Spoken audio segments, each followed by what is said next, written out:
I got a new helmet and I had no intentions initially to go with a Bluetooth. I actually had a hardwired headset installed in it, and then when I got a new bike, I realized that I couldn't use the hardwire because it was Bluetooth. I previously had experience with Nolan N44, and I wasn't really happy with it, so I had no intention of going to N-Com. So it made me actually look at the next best thing, which is the gold standard for Bluetooth, which is the Sena 20S. As you can see from this picture, I had to get all the tools out to do some massive surgery on the Nolan 44. It's a great helmet. It's a bear to take apart. I can't tell you how many times I've taken this thing apart. I'm an expert at it now, I think. And so the installation went pretty easy.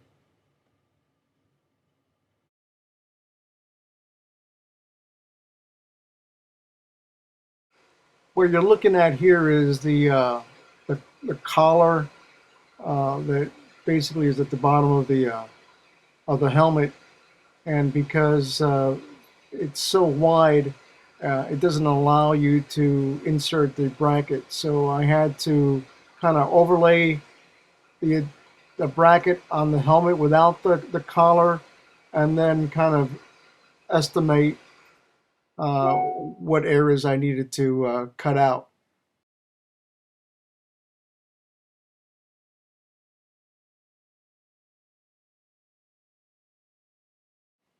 The majority of installations for the Sena product or any other Bluetooth that has the same type of bracket that slides in between the shell, outer shell, and the inner shell. But Nolan makes it impossible. They have this collar. I can't think of any other explanation, but it's a collar that goes around it.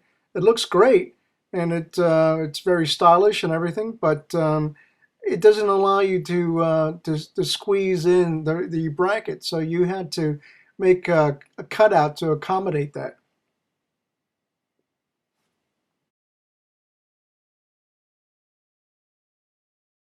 The first thing that I did was kind of install it without this collar, the black collar that you see that I customized. And then I used a Sharpie to kind of mark the width of the bracket, and then kind of guesstimated as to what needed to be cut out. I did it a couple tries, but I used a little blade, a circular cutting blade, to cut the plastic off, and I think it came out pretty good.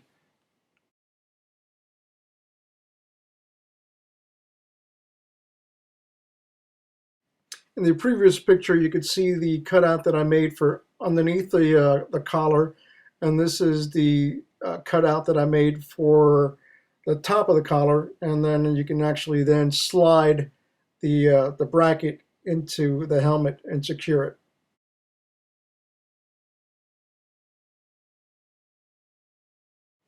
To make matters worse, I started out by picking out the wrong size. I was about 3 centimeters away from a medium, and I decided to go with a small when I should have gone with a medium. So I had to basically do a little bit of customization in the wheel well where the speakers are located to make sure that they don't give me any hot spots on the side of my ears.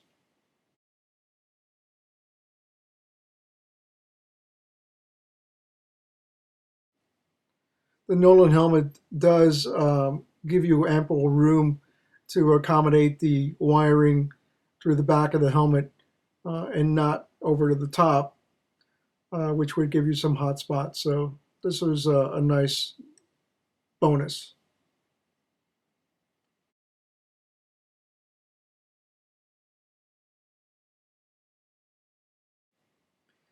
Here you can see now the bracket is installed on the helmet, and the little cutouts in the helmet is the location that Nolan provides for their NCOM.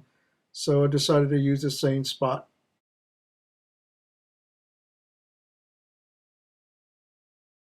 Here's a picture of the underneath the collar and the helmet. You can see that it doesn't look like a hatchet job was done on it. So I was pretty pleased with the end results.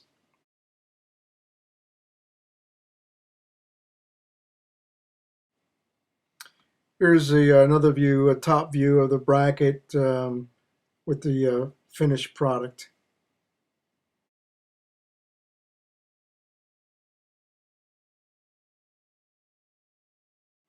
Here's the finished product. I was pretty pleased with it. It doesn't look like a Dremel was used to make any modifications on this helmet. This Sena 20S is going to be permanently living on this helmet now because taking it off will obviously show some of the cutouts that I used with the Dremel. But if you find yourself with a Nolan helmet and don't want to use NCOM and want to use an alternative product, don't be shy. Get your Dremel out and go to town. Hope this helps.